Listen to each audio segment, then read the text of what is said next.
ravi d'être ici et vraiment très honorée. Je me suis permis juste de changer le dernier mot qui était quelle chirurgie, je crois, quel acte chirurgical, donc j'ai mis quelle procédure pour qu'on fasse un petit peu plus au sens large.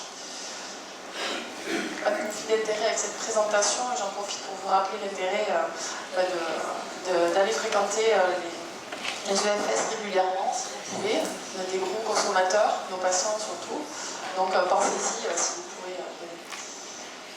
On va parler de transfusion plaquettaire. Il est toujours bon de rappeler que ce qu'on transfuse n'est pas obtenu systématiquement de la même manière.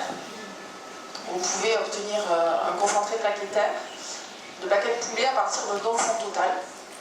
Et puis l'EFS va, on va faire ça sera mieux, l'EFS va préparer des produits qui vont soit venir de plaquettes poulet, c'est-à-dire que vous allez avoir plusieurs donneurs au sein d'un même concentré, ou bien le don peut déboucher sur une aphérèse avec finalement un produit qui va concentrer uniquement les plaquettes au seul donneur. À Toulouse, pour avoir une petite idée, on a 2 tiers de plaquettes poulet pour 1 tiers de concentré d'aphérèse. Vous voyez le prix à peu près en fonction des 2 types de produits. Voilà, donc sachez qu'on les obtient différemment. Les prescriptions, si on reprend les recos HLS de 2015, vous allez voir que comparé à ce que vous a brillamment présenté la professeure Angaudier, ce que je vais vous montrer repose sur un niveau de preuve qui est encore moins bon et des recommandations qui sont très limitées. Donc on va s'appuyer sur ce qui est préconisé par la HLS de 2015, c'est-à-dire prescrivant en unité plaquettaire. On traduit en nombre de plaquettes x 10 exposants par 10 kg de poids. On va essayer de prescrire comme ça. Donc quand est-ce qu'on peut se poser la question de transfuser des plaquettes? La situation la plus courante, c'est une situation de thrombocytopénie qui est définie par un compte plaquettaire inférieur à 150 000 éléments par millimètre cube. Vous pouvez la grader, cette thrombopénie, elle va de légère à sévère, et ça concerne en préopératoire assez peu de patients finalement, mais vous aurez à en prendre en charge 5 à 10% selon les séries. En réanimation, c'est encore plus fréquent puisque un patient sur 2 fera l'expérience d'une thrombocytopénie au cours de son séjour. Donc comment il faut raisonner? Il faut se dire d'abord, avant de passer des concentrés, des produits de façon générale, c'est jamais une urgence à la minute, sauf si ça saigne bien entendu, et il faut prendre le temps de réfléchir. Donc il va falloir raisonner, discuter à plusieurs et prendre un peu ce que vous en connaissez dans la littérature. Pour revenir à la physiopathologie de la thrombopénie, il faut reprendre ces bases-là. Donc là, les plaquettes sont issues de la fragmentation du progéniteur médulaire, qui est le mégacaryocyte. Vous pouvez même avoir des mégacaryocytes qui sont extramédulaires, notamment pulmonaires ou spléniques, qui va se fragmenter en donnant des proplaquettes et des plaquettes jeunes qui vont être circulantes dans la circulation pendant un certain nombre de jours. Elles vivent à peu près 7 à 10 jours. Elles peuvent, dans leur vie de plaquettes, rencontrer l'endothélium activé, des bactéries, des leucocytes activés, des situations inflammatoires qui vont les faire s'activer et les faire être éliminées de la circulation.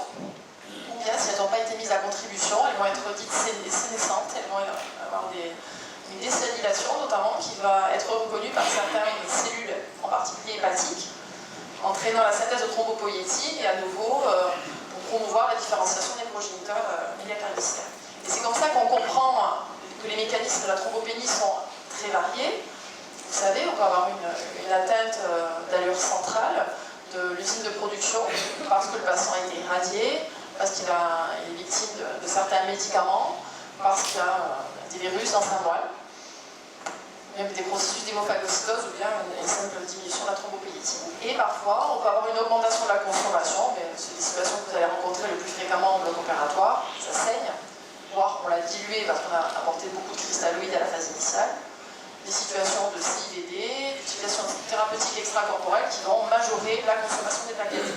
Et parfois, elles vont subir une destruction qui est un peu différente de la consommation, puisque la consommation va être mise en contribution pour quelque chose, alors que la destruction est souvent auto-immune, et ça peut être lié à un médicament, à certaines situations, encore une fois, inflammatoires, des maladies immunologiques, qui vont concourir donc à la destruction de ces plaquettes et entraîner une thrombopénie chez vos patients. Et c'est là que vous allez vous poser la question de si vous leur apportez des concentrés plaquettaires ou pas. Donc, dans l'atteinte centrale, c'est assez simple de comprendre qu'il va falloir les remplacer puisqu'on n'en produit pas. On a des données pour penser bien sûr que dans le saignement, il faut en apporté. Dans d'autres situations, le seuil est très discutable.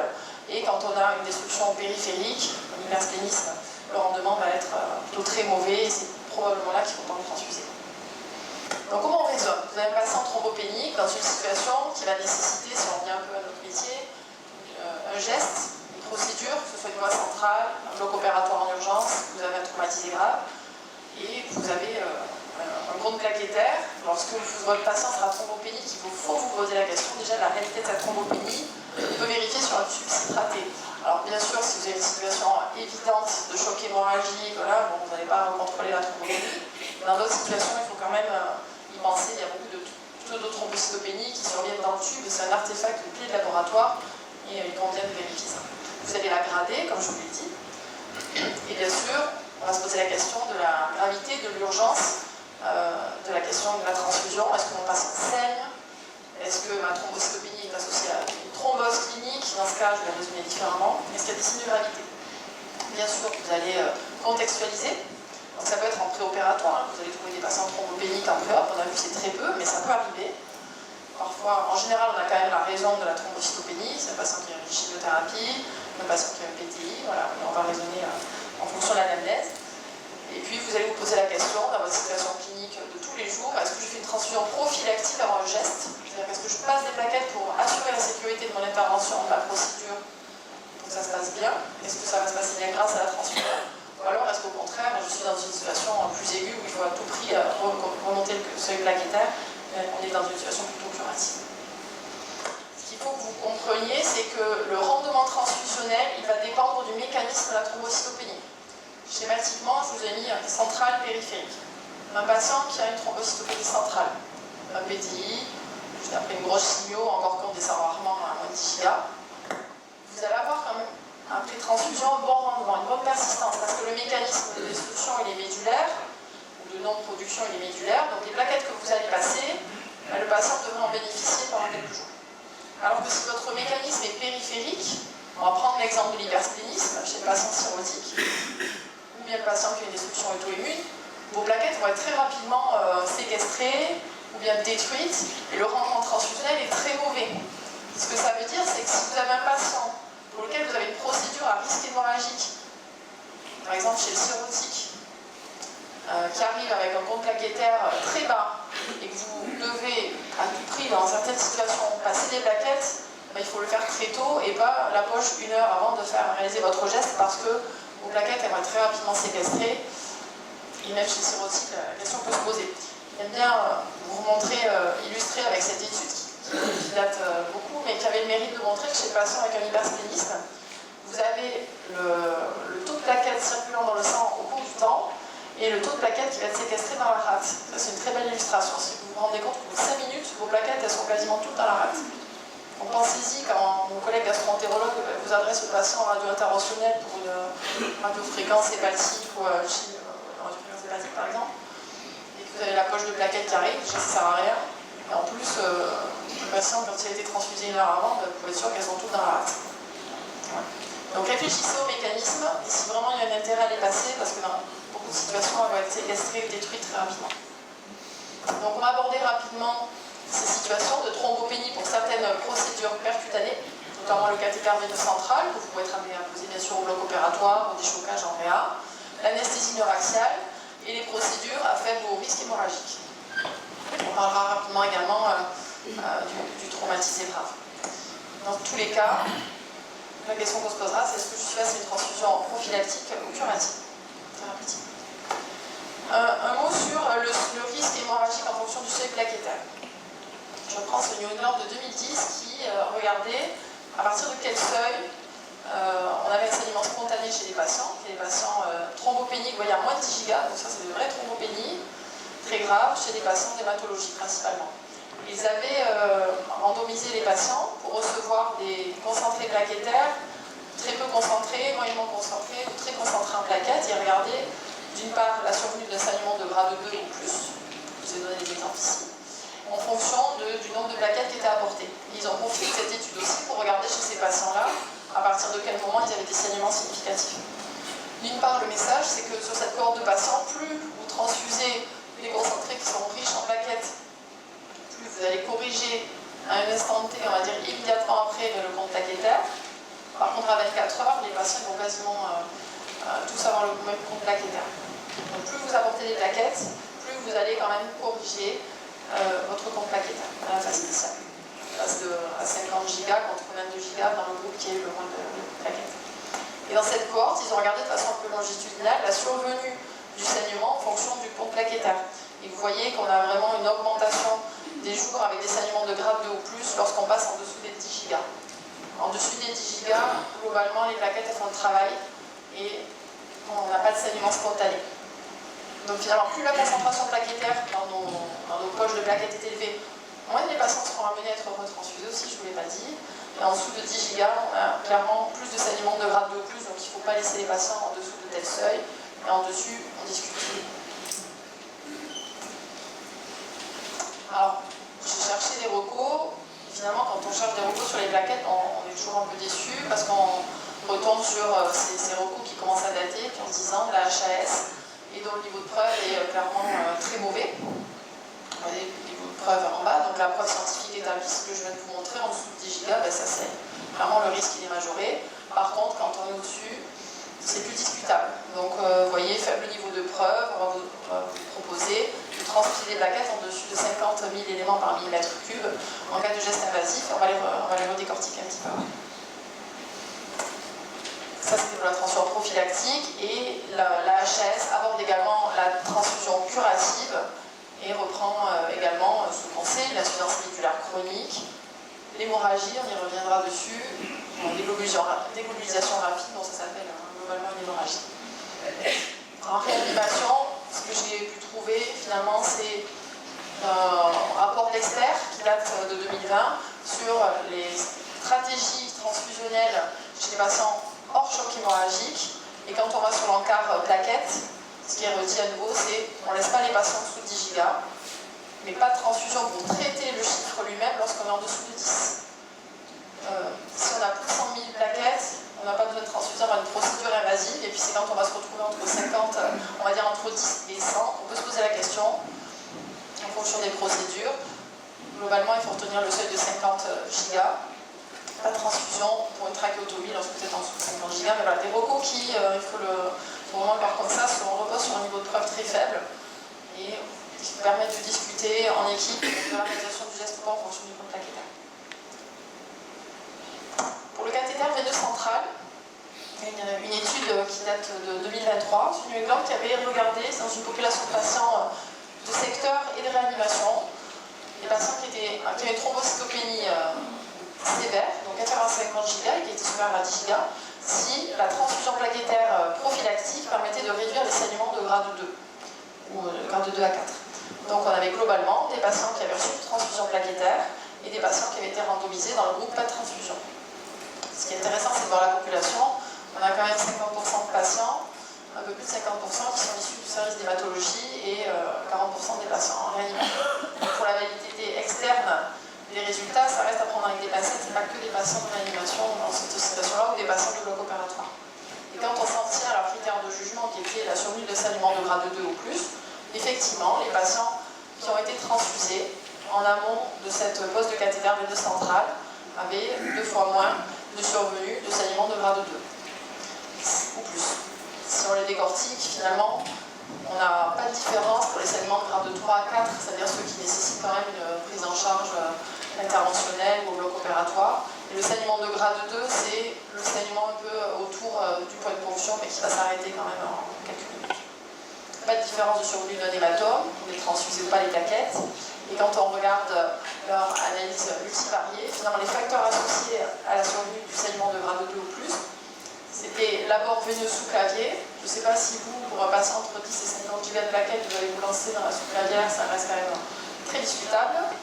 Et vous voyez que les patients de réanimation, les soins critiques, finalement, eux, c'était pas ceux qui avaient des problèmes de saignement lorsqu'on pose une voie centrale. Donc ça reste quand même à discuter. Je pense que le message qu'il faut retenir sur la transfusion plaquettaire en vue de la pose de cathéter veineux central chez un patient thrombocytopénique profond, inférieur à 50 gigas, elle doit se discuter. Certes, elle diminue le nombre d'épisodes hémorragiques de grade 2 ou plus, mais principalement les grades 2, parce que les 3 et 4 ils ne ressortent pas. Et l'abord sous clavier doit clairement être discuté. On a largement d'autres moyens de poser un cathéter central en dehors de la voie sous-clavière dans ces situations-là. Et c'est principalement les patients d'hématologie qui saignent. On rappelle quand même qu'en réa, on évite la voie sous-clavière, cas de thrombopénie. Il faut un opérateur entraîné avec un écho-repérage, écho-guidage si possible. Et ce qu'on pratique dans notre service, il n'y a pas de transfusion plaquettaire prophylactique jusqu'à 10-15 gigas. Opérateur entraîné, fémoral ou jugulaire, sous écho. Voilà, on ne passe pas des plaquettes pour poser le cathé central. Pour la LR, je vais vous décevoir, il n'y a pas de données. Est-ce que vous pouvez faire une LR à un patient qui est thrombopénique? Alors, on va parler d'abord de tout ce qui est périmédulaire. Pour que je regarde l'arachy-anesthésie. J'étais contente quand j'ai cherché la documentation, parce que j'ai trouvé une méta-analyse qui date maintenant de 2018 sur l'utilisation des transfusions plaquettaires avant d'aborder le rachis. Et donc, qu'est-ce qui ressort? Donc, dans la méta-analyse, ils avaient mis des patients thrombopéniques avant une PL ou une péri. Ils avaient souhaité extraire de la littérature qui regardait l'information, qui fait une transfusion plaquettaire dans le geste, en comparaison avec pas de transfusion, et leur outcome était le saignement lié à la procédure. Bon, puisqu'on a tous peur de faire un hématome périmédulaire. Au final, aucun RCT dans cette méta-analyse, et quand on trouve finalement 3 études de cohorte, dont seulement 2 qui avaient l'outcome saignement, qui est quand même l'outcome qui nous intéresse quand on aborde le rachis, des outcomes qui nous intéressent. Et quand on regarde les 2 études qui étaient extraites, il y avait une étude avec seulement 21 adultes, et l'autre étude c'était une population pédiatrique. Mais aucune d'ailleurs n'avait abordé la péridurale. Et ce que concluaient les auteurs dans cette méta-analyse, c'est qu'il faudrait faire une étude avec près de 50 000 participants pour détecter finalement un à 2 saignements pour 1000 saignements sur 1000 interventions secondaires à la procédure. Donc, on ne peut pas conclure là-dessus, on peut utiliser que des données rétrospectives pour voir s'il y a eu saignement ou pas en fonction du taux de plaquette. C'est ce qui a été fait dans ce blood qui est paru en 2021. Ils avaient mis également dans cette revue de la littérature uniquement des séries de cas, des études rétrospectives avec le critère j'ai thrombopénie grave, sévère, inférieur à 50 gigas, bien sûr au-dessus de 10, puisqu'en dessous de 10 on se pose plus la question, et je vais aborder le rachis sur ces patients-là. Est-ce que ça change quelque chose si je transfuse des plaquettes? Vous voyez, c'est quand même beaucoup de travaux rétrospectifs. Au total, on a 12 hématomes épiduraux sur ces 17 études, sans qu'il y ait de différence finalement, quand on a eu un seuil plaquettaire inférieur ou supérieur à 50 gigas, avec toutes les limites de l'analyse de ce genre d'études. Et en plus, vous avez des critères différents sur ce qui était une fonction traumatique, et on retrouvait une hétérogénéité grande de ces études. On ne pouvait pas promouvoir, à la lueur de ces résultats, l'intérêt d'une transfusion prophylactique avant d'aborder le rachis. En pratique, en dessous de 50 gigas, vous n'allez pas le faire, bien sûr. À 50, et je pense qu'il ne faut pas aller à la transfusion plaquettaire pour pouvoir à tout prix aborder le rachis. En anesthésie et en réa, on a souvent d'autres alternatives. Dans la méningite, si c'est très vague, on ne fera pas. En tous les cas, si il y a la CIVD, on ne va pas aller aborder le rachis. Si c'est en périopératoire, on aura d'autres alternatives qu'aller faire une rachis-anesthésie, encore plus une péridurale. Voilà, il faut endormir les patients, on a d'autres possibilités. On ne va pas aller chercher des problèmes lorsqu'on est en dessous de 50 gigas. Pour notre procédure, qu'on fait quand même fréquemment, particulièrement en réanimation, on vous en a parlé aussi, c'est la bronchoscopie. On peut se poser la question, est-ce que je fais une bronchoscopie des fibros, qu'on peut faire assez régulièrement chez nos patients de réa, est-ce que c'est safe de le faire quand les patients sont thrombopéniques? J'ai trouvé cette littérature aussi, on a quand même 150 patients qui avaient thrombopénie qui était inférieure à 100 gigas par litre de plaquettes et qui avait une procédure avec une bronchoscopie plus ou moins LBA. C'était également rétrospectif, et leur outcome c'était la survenue de saignements en suivant les saignements qui étaient décrit par la British Thoracic Society.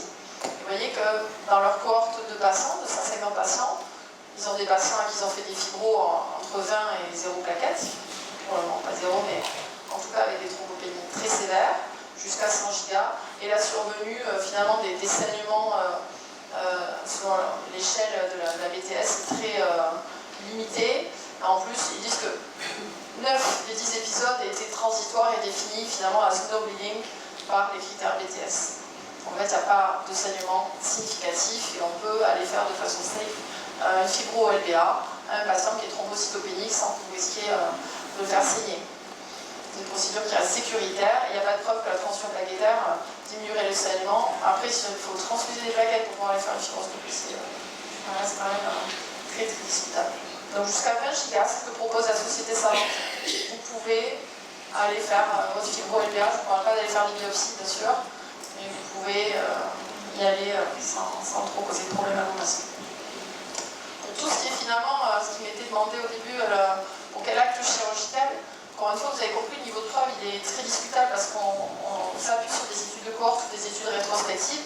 Et je vous engage finalement sur les sociétés savantes de chaque spécialité, la radio-interventionnelle, la gastroentérologie, la pneumologie, la cardio, qui va, par un panel d'experts, et c'est souvent des avis d'experts, recommander des seuils à la lueur de la littérature rétrospective. Vous voyez, donc ce qui est décrit dans là, c'est la société radio-interventionnelle, oncologie aussi. Jusqu'à 40 ou 50 gigas, on peut faire la majorité des procédures interventionnelles, sans, bien sûr, s'il n'y a pas d'autres problématiques de coagulopathie associées. Certaines procédures telles que les médulogrammes, les myélogrammes, les biopsies ou le retrait de cathéter veineux central peuvent se faire de façon sécuritaire en dessous de 20 000 plaquettes. D'ailleurs, en général, on peut faire un myélogramme, ce qui est une thrombopénie sévère, donc on peut faire un myélo en dessous de 20 gigas. Et après, ils disent que les données sont trop parcellaires, sans données fortes issues d'essais contrôlés randomisés pour pouvoir statuer sur des seuils stricts en dessous desquels on sait qu'il faut transfuser.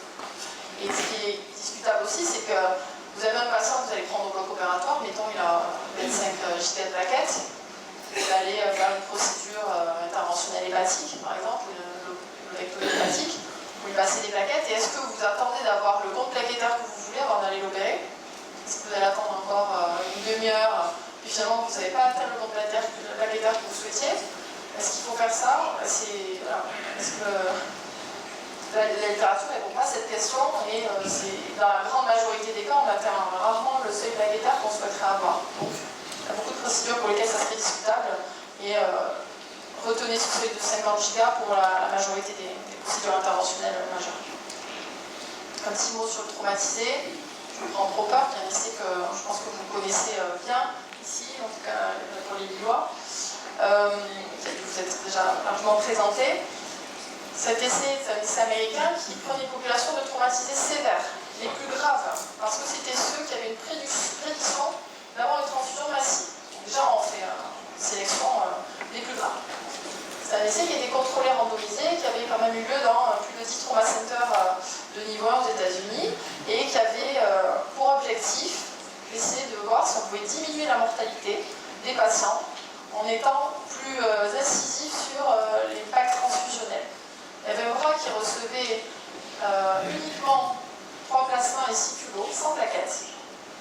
Et le bras interventionnel était plus agressif, avec d'emblée des concentrés plaquettaires, 6 plasmas et 6 culots. Donc un bras qui a un peu moins de plasma, qui n'a pas de plaquettes, et un bras qui a des plaquettes et qui a un ratio 1 pour 1 en plasma frais et concentré érythrocytaire. Lorsqu'on regarde les résultats bruts sur leur critère dur, qui était la mortalité H24 et J30, de cause, il n'y avait pas de différence. Les patients avaient reçu le gros pack ou le pack un peu plus léger. Vous voyez, c'était des patients qui avaient 35 ans, une majorité d'hommes, et qui avaient été randomisés assez tôt. Je ne sais pas si vous êtes capable de recevoir ces patients en 27 minutes après le traumatisme, après que la randomisation soit aussi précoce. Et vous voyez qu'on sort un peu du cadre de la thrombocytopénie chez le traumatisé grave. C'est rare que ce soit thrombopénique à la première numération, voire même à la deuxième, si on s'en tient ensuite de 150. Voilà, on sort de ce cadre-là. La mortalité, H24 ou J30, c'était NS. Par contre, si on s'intéresse typiquement aux causes de décès en fonction des groupes, les décès par exsanguination étaient bien plus nombreux dans le groupe qui avait reçu le plus faible ratio transfusionnel, vous voyez, 14,6%, contre 9% dans le groupe qui avait reçu un pack plus complet, on va dire. Donc ça a amené d'une part les auteurs quand même à dire que les ratios précoces diminuent la mortalité par exsanguination dès les premières 24 heures, et surtout d'aller regarder un peu plus loin dans cet autre article, les patients qui avaient reçu uniquement le premier pack transfusionnel avec dans l'idée de regarder ce qui s'était passé pour ceux qui avaient reçu des plaquettes. Ils avaient lissé les résultats par des artifices statistiques, parce que rappelez-vous, il y a un groupe qui a eu 3 plasmas, un groupe qui a eu 6 plasmas, Et j'avais regardé à nouveau la mortalité toute cause H24 et J30 de ces patients-là qui avaient reçu le premier pack. Donc, c'est-à-dire des patients qui avaient reçu des plaquettes versus des patients qui n'avaient pas reçu des plaquettes. On est sur des effectifs beaucoup plus faibles, on a quand même 120 patients dans chaque bras. Et ce qui ressortait de cette sous-analyse, avec toutes les limites qu'on peut prendre de réanalyser une étude comme ça, et puis des années après, avec les patients qui avaient reçu des plaquettes dès le premier pack, à la différence des autres, avaient une mortalité H24 et H30 qui était réduite de façon significative. Ce qui laisse quand même penser que chez les patients les plus graves, on parle encore de ceux qui ont une transfusion massive. Pas tout le monde, on parle de ceux qui ont une transfusion massive à l'arrivée, qui ont un risque de transfusion massive, qui met en lumière l'intérêt des hauts ratios transfusionnels dès l'arrivée des chocages, dès la prise en charge de cette traumatisée grave, avec vraiment un intérêt à transfuser précocement les plaquettes, en dehors de situations de thrombopénie. Au final, parce qu'on parle de transfusion plaquettaire, donc on est quand même majoritairement dans des situations de thrombocytopénie. Je ne vais pas transfuser quand il y a un mécanisme de destruction périphérique. Je ne parle pas de la consommation, du choc hémorragique, de la dilution, etc. Mais la destruction. Vous passez vos plaquettes, elles vont directement dans la rate. Vous passez vos plaquettes, votre patient a un PTI, les anticorps vont les neutraliser immédiatement.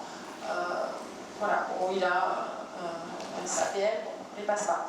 Sauf s'il y a une hémorragie grave associée, dans ce cas le timing doit être concomitant avec le moment où le chirurgien il va aller faire son hémostase, le radiologue il va aller emboliser, il faut essayer de faire en sorte qu'on combine l'efficacité de notre transfusion, du reste des produits d'hémostase qui seront apportés le cas échéant, et l'acte qui permettra de stopper le saignement.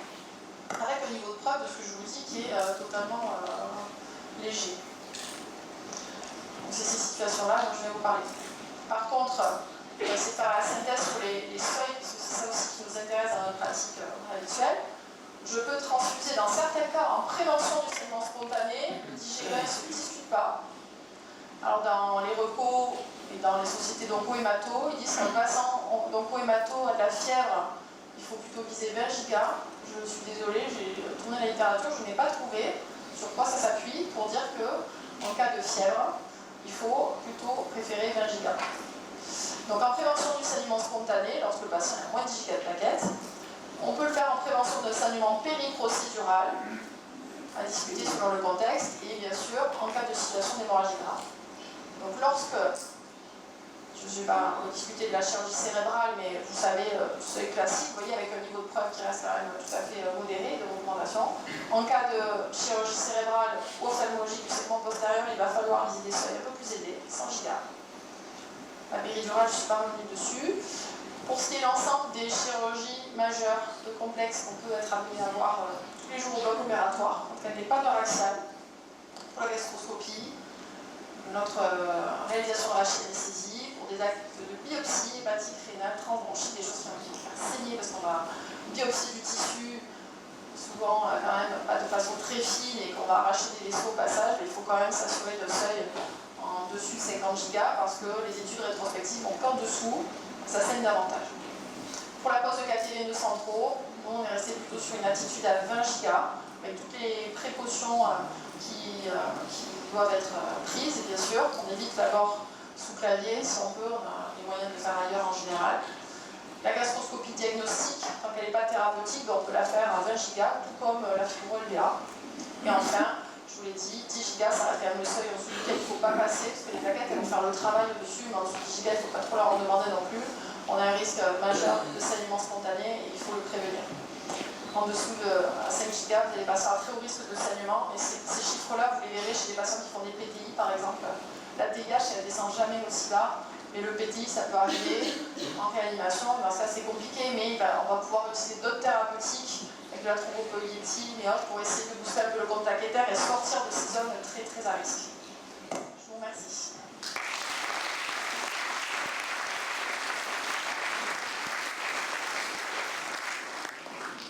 Merci beaucoup Fanny. On a quelques instants pour les questions.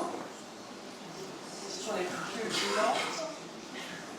Juste une question sur quand tu parles de la neuroaxiale, fracture du rachis, tu le ranges dans quoi? Parce qu'en neurochir, on range dans la neuroaxiale. Et pour les patients, par exemple, sous clavie, cardiologique, j'en peux passer des milliards. Qu'est-ce qu'on fait pour les fractures du rachis? Finalement, c'est de l'os. C'est une très bonne question. Je trouve que c'est pas du tout ma pratique quotidienne, donc c'est parfait. Par contre, j'ai toujours un petit diapo quand même pour les antiagrégants plaquettaires, parce qu'on n'en a pas parlé. Mais ce qu'il faut que vous sachiez, c'est qu'il y a des caractéristiques pharmacocinétiques qui sont variables selon les médicaments auxquels vont être exposés les patients. Et qu'en fonction de ces caractéristiques pharmacocinétiques, la facilité avec laquelle on va essayer de réverser un effet antiplaquettaire va être très variable, ce d'autant qu'on a des molécules qui ont des métabolites, qui ont des durées de vie qui sont vraiment élevées, telles que le ticagrelor. L'aspirine, on pourra, chez ces patients, il y a la thrombopénie, mais il y a aussi le fait surtout d'être exposé, je pense même peut-être la situation la plus fréquente, qu'ils soient plutôt exposés à des traitements antiplaquettaires. Il va falloir raisonner avec ce qu'on a, c'est-à-dire pas grand-chose, globalement. L'aspirine, c'est finalement le traitement antiplaquettaire qui peut le mieux s'antagoniser, si on peut dire antagoniser, du moment qu'on va apporter quand même un concentré plaquettaire qui a des plaquettes dedans. Parce que vous savez, on va prescrire 0,7 à 10, 10 exposants 11 sur 10 kg de poids, et puis le CTS il va vous délivrer ce qu'il a. Donc n'hésitez pas, quand vous voulez réverser dans certaines situations hémorragiques l'effet d'un antiplaquettaire, à passer un petit coup de fil au médecin de l'EFS en expliquant la situation clinique, en disant qu'il vous faut ce compte plaquettaire dans la poche, parce que sinon, comme disait Anne, pour la réversion de votre thérapeutique, ça ne sert à rien si on ne fait pas la bonne dose.